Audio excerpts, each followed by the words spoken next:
Welcome to Music Outlook LA, the podcast which highlights the independent artist, whether they are a musician, vocalist, actor, actress, live audio or in-studio engineer, or a videographer, photographer. I'm your host, Will Kimsey. Each episode, we'll look at the gigs of the independent artists, from the venues we play to how we set up and break down, the gear we use and why we use it, and the info we hope you'll find useful as we all make our way in the entertainment industry. Music Outlook LA is brought to you by Kim Z Entertainment LLC. Go to kim-zentertainment.com to find out what they're doing for the independent artist. Kim Z Entertainment LLC. Independent entertainment done independently.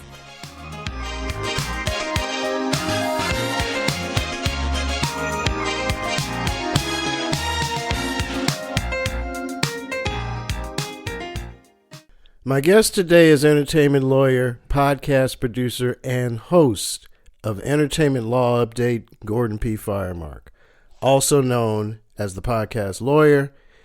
He's the author of the podcast, blog, and new media producers' legal survival guide, which help content creators avoid some of the mistakes made that can become legal issues. In addition to having extensive knowledge as an entertainment attorney, Gordon has also worked in the industry as an audio, lighting, and special effects technician for theater. He's taught entertainment law courses here in Southern California and served on various boards and organizations in both the legal and entertainment communities. Today, Gordon and I will talk about his work in both entertainment law and in the industry, and I'll get his take on copyrights and all that good, happy stuff right there. Ladies and gentlemen, this is Gordon P. Firemark. Gordon, how are you today, sir? I'm great, Will. Thanks so much for having me on. Thank you for being a part of Music Outlook LA. This show is geared for the indie artist, no matter what level they're on. And I talk to people from all walks of life in this business, whether they're a singer, that is a vocalist. A singer is a vocalist. Whether they sing, play an instrument, if they're behind the camera or the mic, as a techie. I've joked with people and said, heck, I'll talk to a gaffer from a TV show. It doesn't matter. If you're doing it yourself, that's great. And the reason I asked you, because one of the things I stress in Music Outlook LA is legally protecting your work, and you're kind of a guru in my eyes when it comes to that. Matter of fact, I use the template you provided for the podcast guests release, which I think we're probably going to end up covering anyway. So thank you for being a resource for all of us indie folks out there. I just wanted to get that out there. Well, thank you. It's my pleasure. I really do. That's my goal, is really to help as many people as I can have an impact by letting people achieve their goals and yet, stay protected and safe so they don't wind up on the wrong end of things later on. Exactly. So, right off the bat, who is Gordon P. Firemark? Well, as you said, I'm a lawyer, a teacher, an educator, a podcaster. I do a lot of live video and stuff like that. But first and foremost, I'm a dad and a husband. I've got 3 beautiful kids and an adorable wife. And we also have 4 cats and a dog. So it's a busy, chaotic household life. And we've got the mortgage that goes with that. So it all goes together. There you go. There you go. So speaking of the full house scenario that you've just described, what are you doing during this quarantine? Well, besides suffering from a severe case of cabin fever, no, we're staying close to home. Fortunately, I can say things were quiet back in March and April, but then they sort of came back up to humming along at pretty close to the normal level of things. And I've been working from a home office for a couple of decades, really. Although I have an office that I can go to meet with clients and have that high profile image. I much prefer to work from home. When the kids are at school, that's very easy. When they're not at school or doing school in the living room, it's a little more challenging. But with every trial and tribulation comes a benefit, and I get to be around them a lot, and we have a lot of fun, and and they keep me honest about what I'm doing, and you know, keep me focused on the work. I have the reasons I do the stuff I do just on the other side of that office door every day. So. All right. That's good. I love it. I love it. Yeah. So tell us, what is the Entertainment Law Update podcast? So I started Entertainment Law Update about 12 years ago. It was, we're in our 12th year, I should say. It was April of 2009 when we recorded our first episode. I had been a guest expert on a couple of shows, and one guy and I had started doing an every other week show about, you know, answering legal questions about in that case, it was the digital video business. That was called The Law and Video. And then after about a year of doing that, the host of that show decided he needed to move on. He took a day job that wouldn't let him have as much flexibility. Right. So he decided to pull the plug on that show. And I realized I was hooked. I like doing this stuff. I mean, being an audio guy from way back and stuff, playing with mics and technology has always been fun for me. So I wanted to do my own show. I found a co-host, Tamara Bennett. She's a music lawyer out of Dallas. And she and I started recording episodes where we do a roundup of legal news in the entertainment industry. We cover the cases and the things that are moving through the courts and the big stories. And we do it every month, a monthly roundup, where we sort of educate other lawyers and law students and folks, professionals in the entertainment industry about what's going on.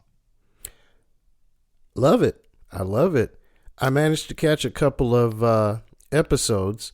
I'm trying to find the time to binge listen to your shows. Yeah, because I always it's get a long something. format. Yeah, because I always get something out of it that I didn't even know about. And either it was one of your Facebook videos or maybe it was even in one of the podcast episodes. But I didn't know you worked in theater. Yeah. Prior to being a lawyer. Why don't you tell us a little bit about that? What kind of theater, you know, live? Yeah, exactly. Shows, plays. I mean, what did you do then? Well, live theater is my first love and passion about the it's really the thing that drew me into the entertainment industry. I got my first exposure to live theater when I was about 5 years old in kindergarten. I was in a K through 12 high school and the high school kids were doing their production of Oliver, and they brought the kindergartners in to watch a rehearsal, and I got hooked. I mean, the lights went down and the curtain came up and on came the stage lights and the sound and the music, and I was just riveted to it. And that was the beginning. A few years later, I was into probably I was about the 6th grade, and we had moved across the country, and I was starting to get into some sort of low grade trouble with my friends.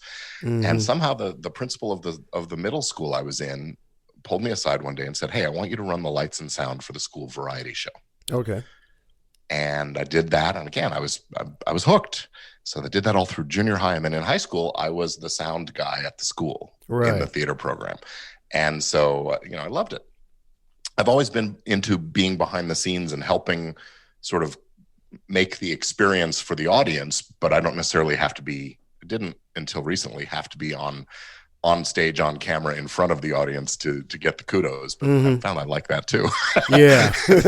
But so yeah, the collaborative work of creating something and doing it in real time, where once that curtain goes up, you're on it's a freight train going down the tracks, and you better get out of the way or jump on, because and I just love that collaborative work of doing that. And when I was working in television, it was also live TV sports, same thing, freight train. And I like live video and podcasting, all these things I do the same way, because it just gives me a charge. I really love it. All right. I was very drawn to finding that out about you, and I'm like, oh, okay. And then you just mentioned Oliver. And just on a side note, that was the first musical I did in high school. Playing I was in the orchestra. At the time I had clarinet, I had a bass clarinet, and I think I even had an oboe. I had a music teacher who would look at me and say, "Okay, so-and-so's not here. Go grab that instrument." I don't know how to play it. There's the beginner's book. You got 2 minutes, learn it. So picture me standing at 5'5", playing a stand-up bass. Oh wow, that's awesome. Yes. Well, we have reeds in common because when I was in the band in school, I was on clarinet and tenor saxophone were my instruments. Okay, so, yeah, because I'm primarily a keyboard player and piano player, classically trained, the whole 9 yards. I went to Berkeley in Boston and got my degree in professional music, composition, arrangement. You're a real musician. Well, yeah, you know. So I mean, that's I love doing it. I love being on both sides of it, you know, and that's why I like doing the podcast too, because I like to just help, you know, wherever I can in whatever small way. Absolutely. I can do that. So as a podcaster and a general techie, because I do see you fiddling around on the Facebook posts, trying the different tech, and I'm looking at your mic and I'm like, ooh, you look at that there. What are some of your favorite pieces of gear? Because I see we can connect on a lot of different levels with stuff. Well, I love mics and mixers and cameras and things like that, but I've learned in the last couple of years that playing with too much technology just gets in the way of the content and the message. And so I've really tried to streamline things. I mean, here on my desk, my everyday desk when I do the live video, I'm using a Rode pod mic, which is a relatively low end dynamic mic designed for podcasters. I think it sounds pretty nice and clean. I'm going into a little Zoom H6, which is a recording device, but I'm using it as an interface. And that was part of my old rig before for podcasting. What it doesn't have is a gate and a limiter and the kinds of stuff to block out background noise and those kinds of things. So when I'm doing my podcast episodes, I actually record, which you might be able to see behind me, on the Rodecaster Pro, and I use a Halen PR40 microphone, which I think is a nicer mic for my voice. And the Rodecaster is just a great little mixer recording.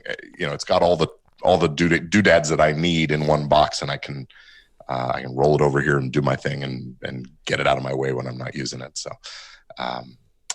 So, having two whole microphone setups, I guess, makes me a real techno geek.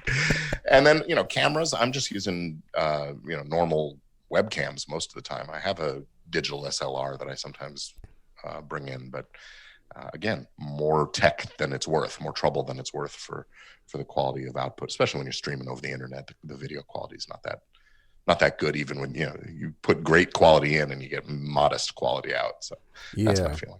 That's something you always got to watch out for. Us techno geeks, we have to look out for that kind of stuff. What you get in, you want to make sure it comes out to the viewer or the listener. And when it doesn't, you want to just pull your hair out. Yeah, it's true in the audio side too. With podcasts, a lot of podcasters are just so hung up on getting the best quality audio, and they want to use the highest recording bandwidth they can, and those kinds of things. And then they finish their show and they squash it down into an MP3 file that's just so compressed that you lose all the nuance anyway. And so, unless I'm doing something really audiophile important, most of the time I'm recording in mono at 128 or maybe even 96 kb per second, and I'm happy with, for a voice only show, it's good enough. Exactly.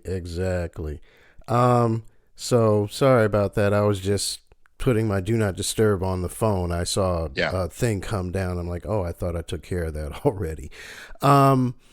So let's just jump right into the meat of this. I think this is going to be kind of the legal episode, if you will. So my next question is, why are copyrights important?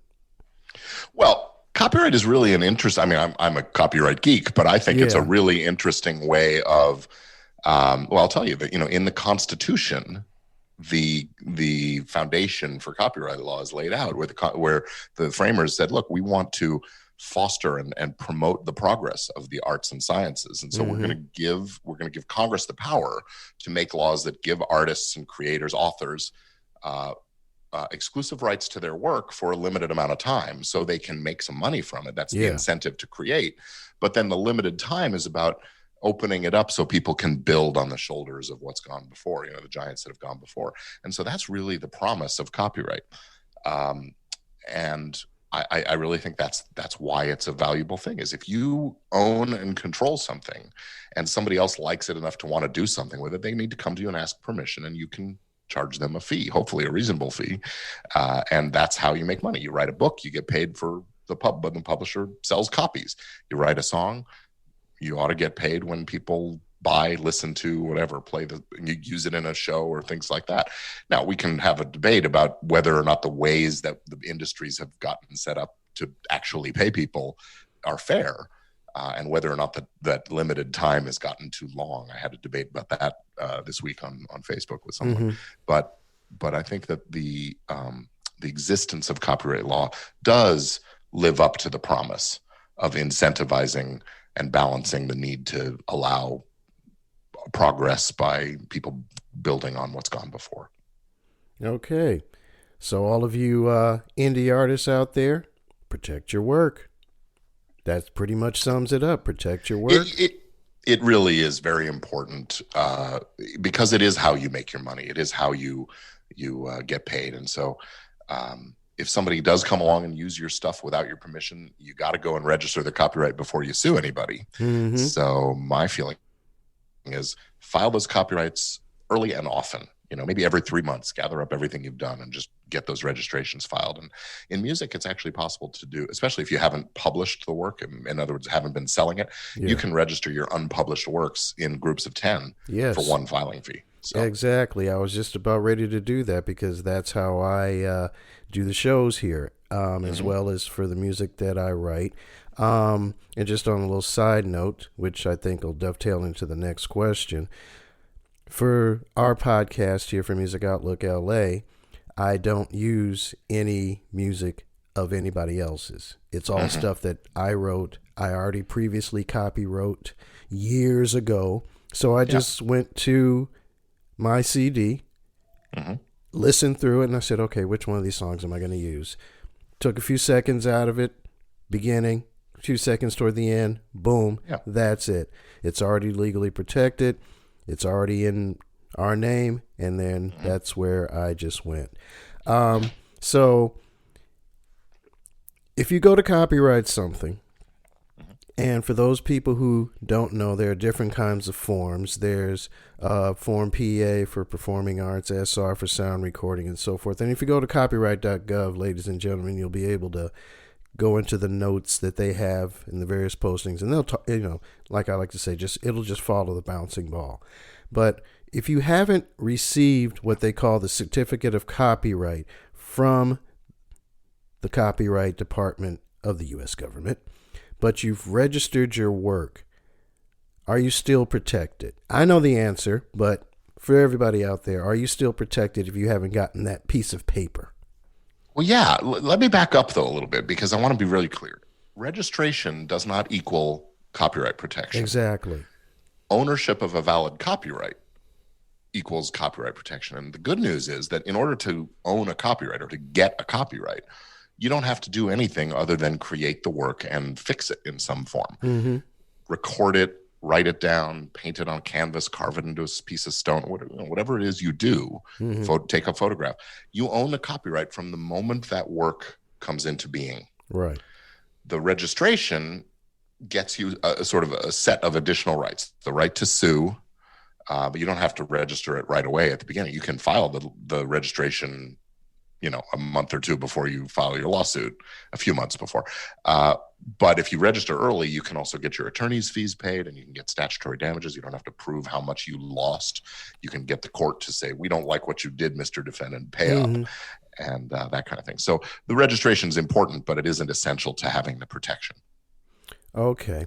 And I asked that question, and because I guess in reading the notes or whatever, and doing a lot of internet searching on copyrights and protection and everything else, that, as you pointed out, and I think it might even be the old school poor man's copyright, where you would mail the thing to yourself and never open it, and the postmark of the stamp is supposed to give you some semblance of protection. I mean, I've got some old ones from way back when still in a file that I've never opened, but I bring that up because someone did ask me, well, if I copyright it, do I have to wait for the document to get there?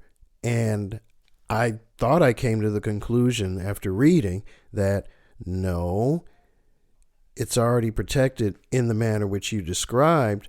But Right. if you really want some kind of tangible proof, register it, go through the procedure, provide the Copyright Office with the MP3 or whatever, give them the physical sheet music or the lead sheet.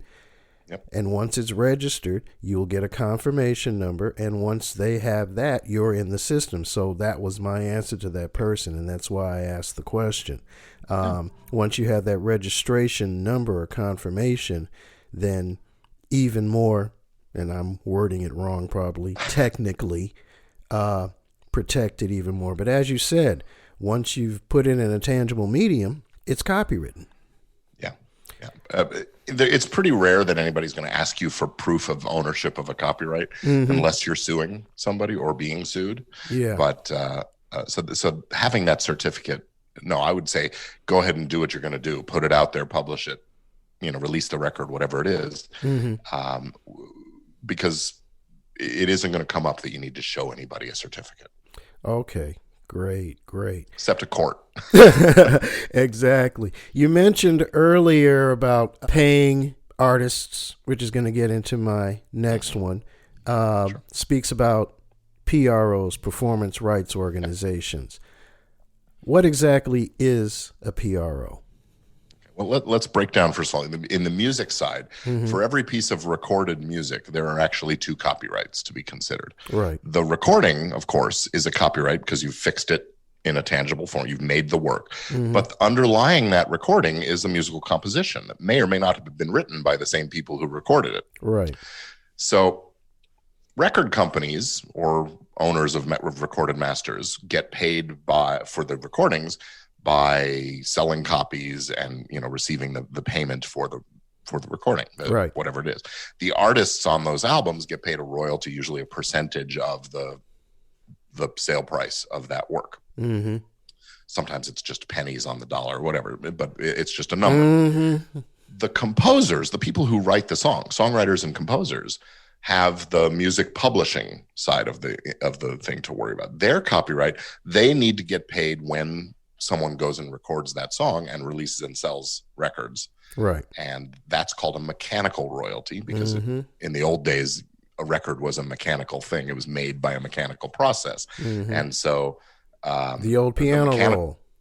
Or a vinyl record, right? Whatever. It was, so the mechanical royalty would be paid by the record company to the songwriter. Right. When a song is performed publicly, whether it's on the radio or in a nightclub or a concert venue or on a theater stage, that's a performance right. And that's a different kind of royalty. And that is what gets collected by these organizations called PROs, performing rights organizations.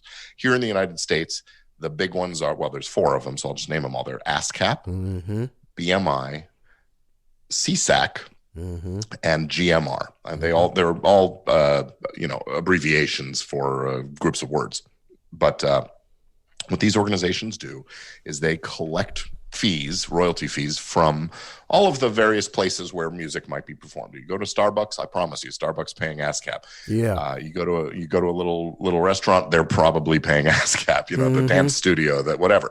And in fact, I get calls every week from someone who owns a bar or a restaurant. What is this ASCAP I have to pay for?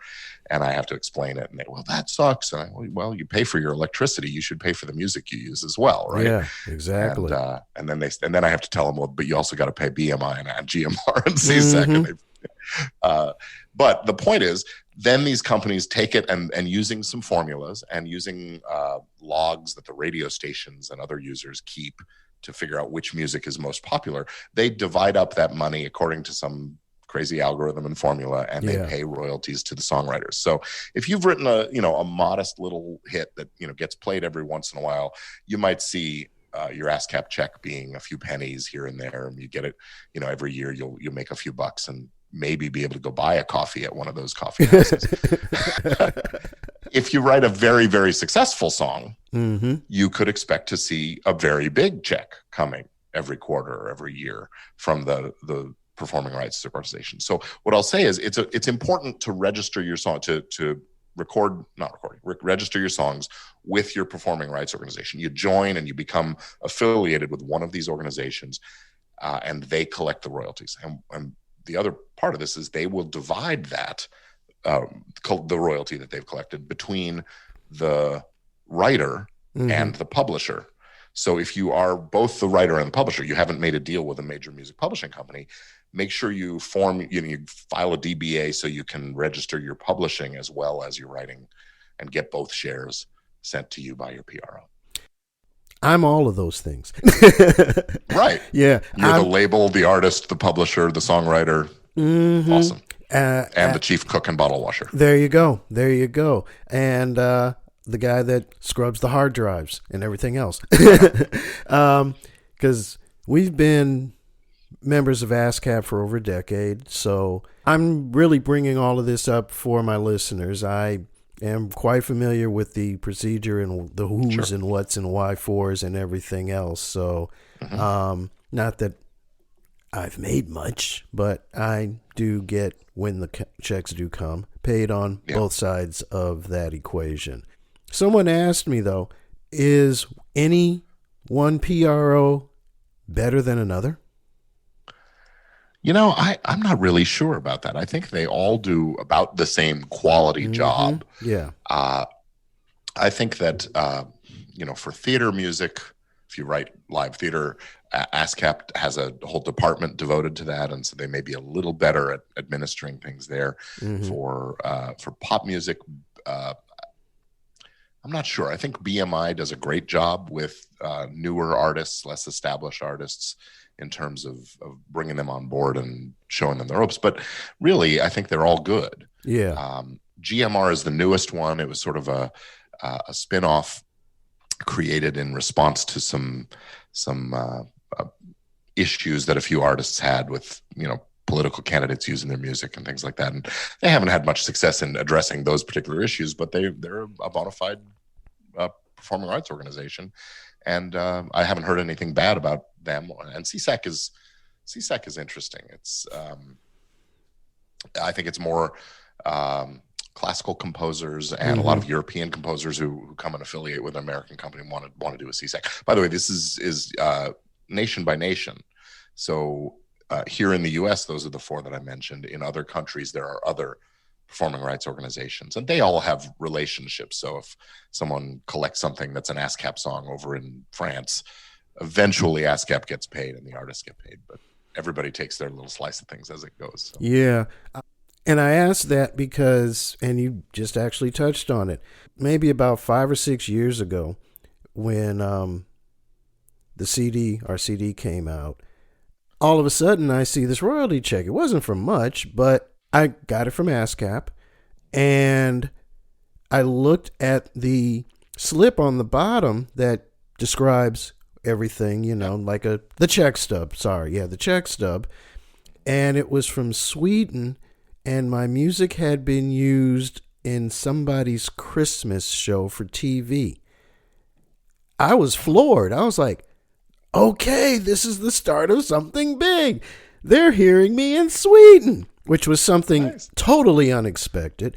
Yeah. But, I was just like, okay, I must be doing something right. I've got it legally protected. I've signed up with ASCAP.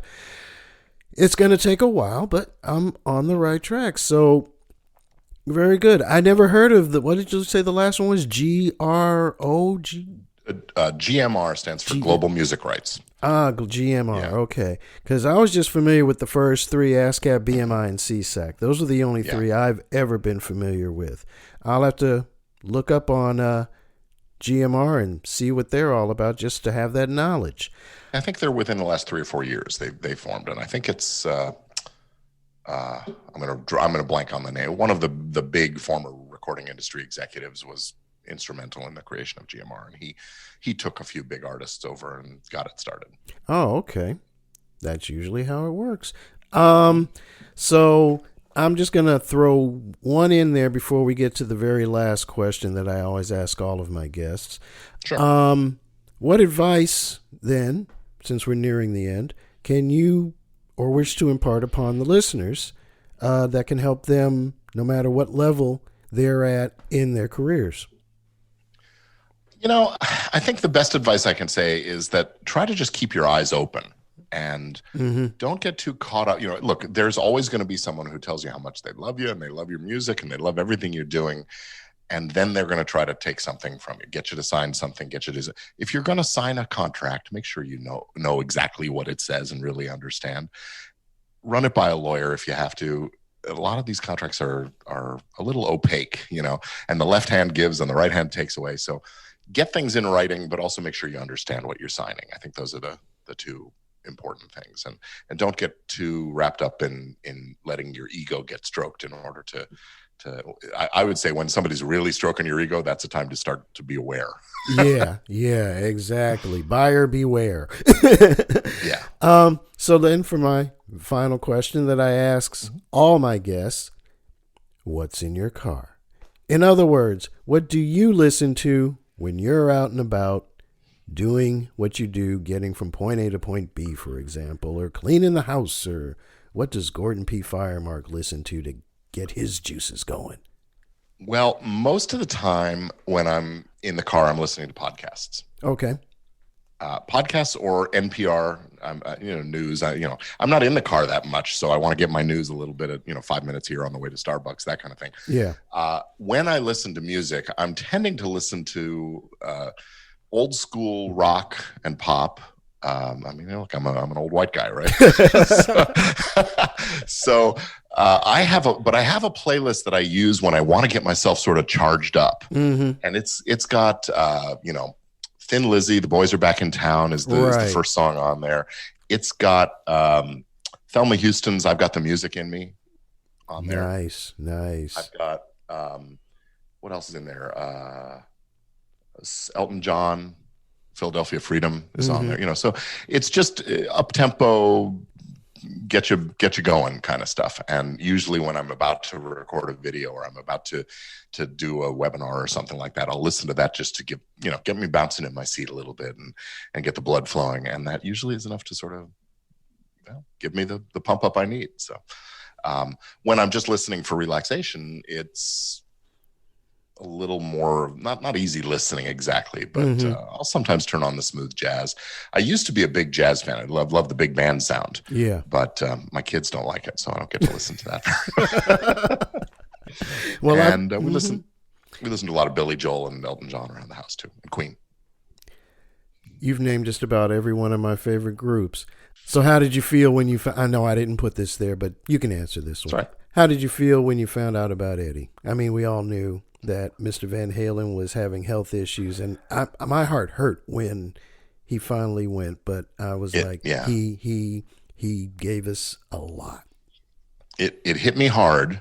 I didn't know him personally. I know people who knew him personally, and I knew they were getting hit hard. And that was the music of my generation. It was what we were listening to as kids, and I actually. I'll tell you one little story that actually will lead into a thing you might have heard about. Is the story about the brown M&Ms? I think I do. All right.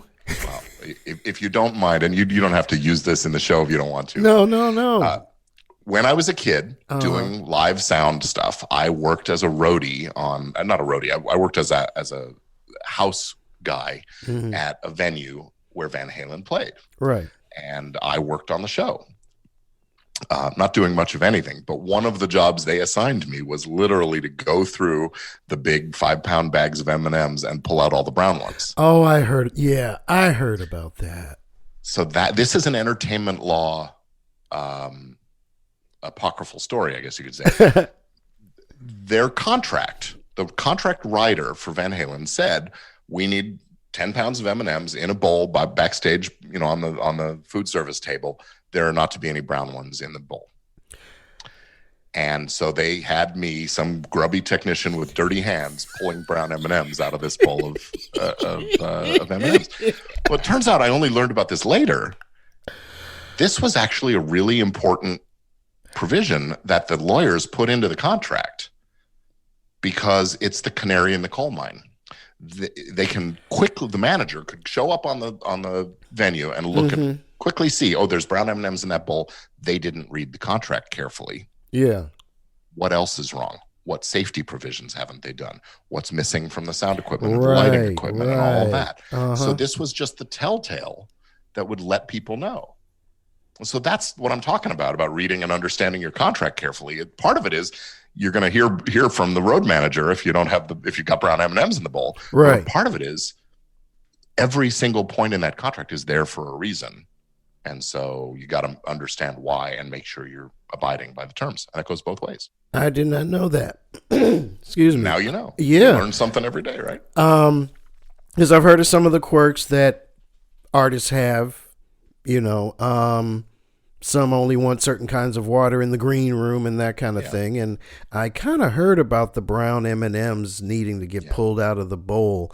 But, now that you've pointed out about the canary in the coal mine, that this might be an indicator for other problems, some of that is just ego. I want Perrier and not, club soda or whatever.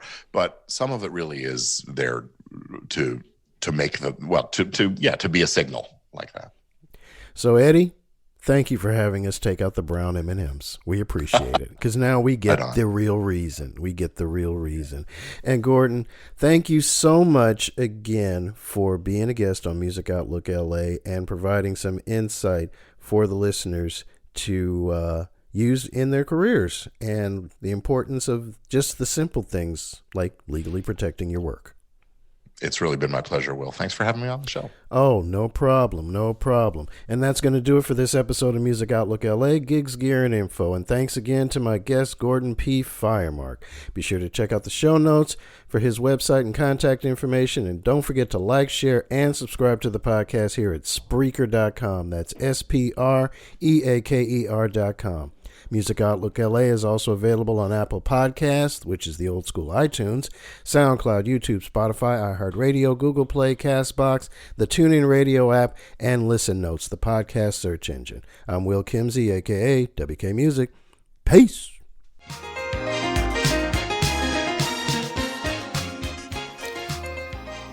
This podcast is both brought to you and produced by Kimsey Entertainment, LLC. Music Outlook LA is a copyrighted broadcast of Kimsey Entertainment, LLC. The views and opinions expressed on this show are not necessarily those of Will Kimsey or Kimsey Entertainment, LLC. Any rebroadcast, reproduction, or any other use of this product without the express written consent of Kimsey Entertainment, LLC is strictly prohibited.